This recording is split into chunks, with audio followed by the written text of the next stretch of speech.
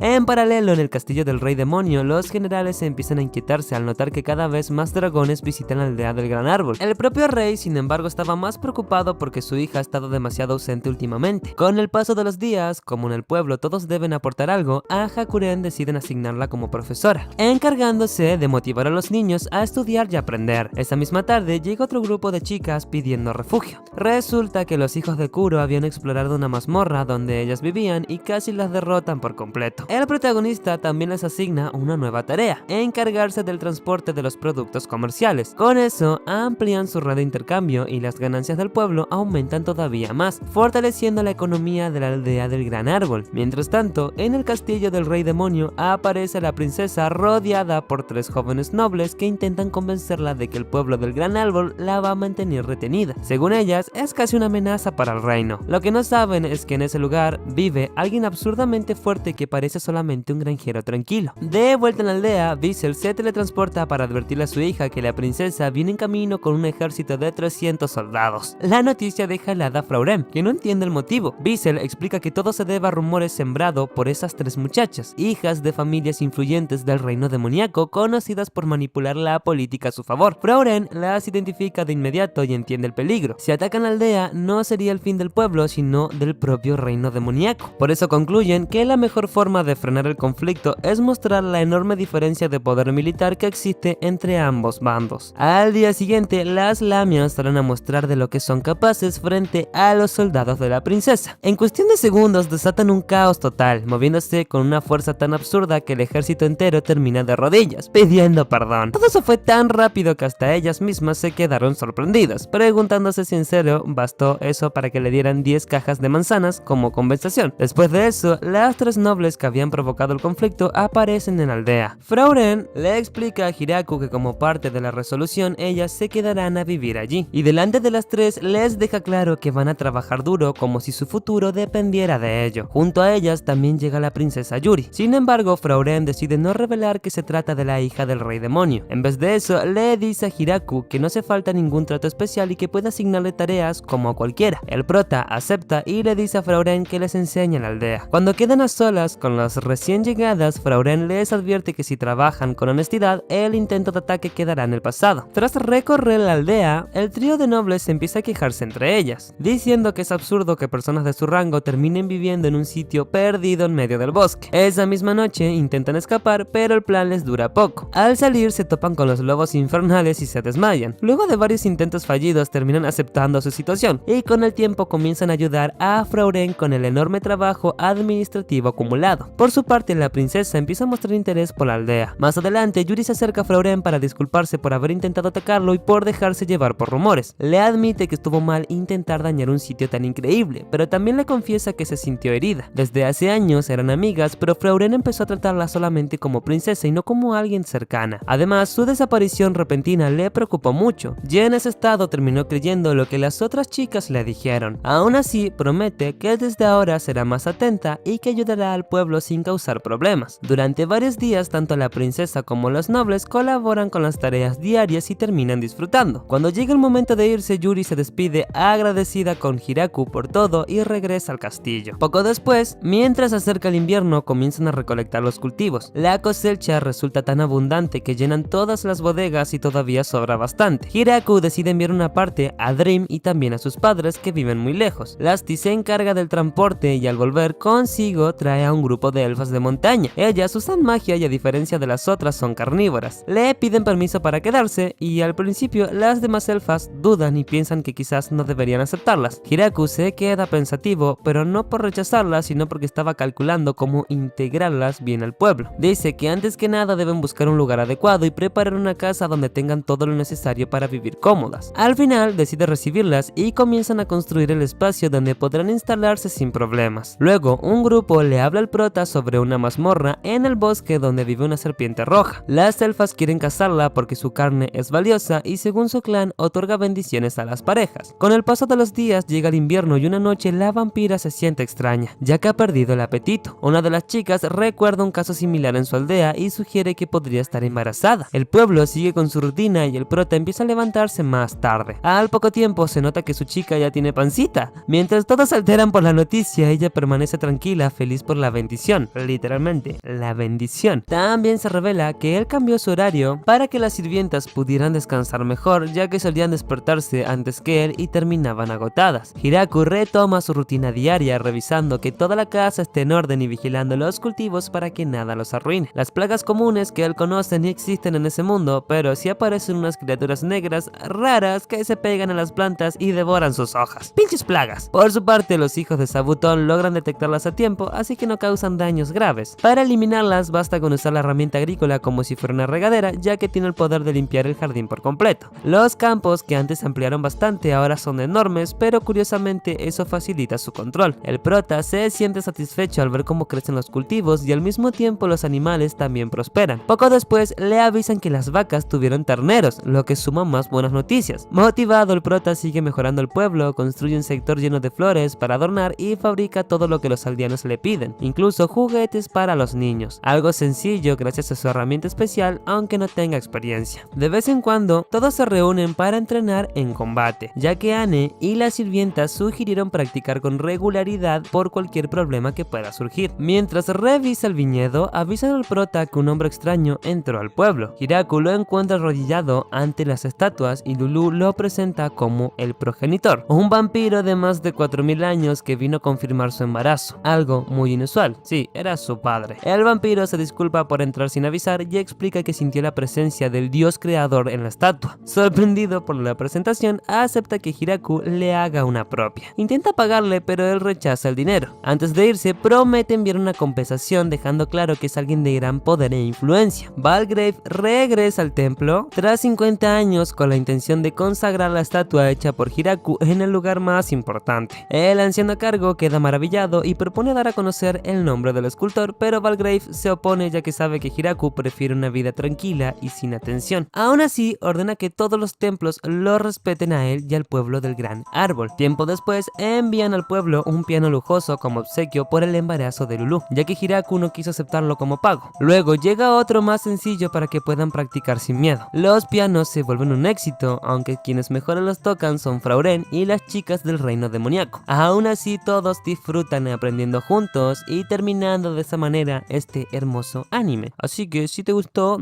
nada, suscríbete, guachín.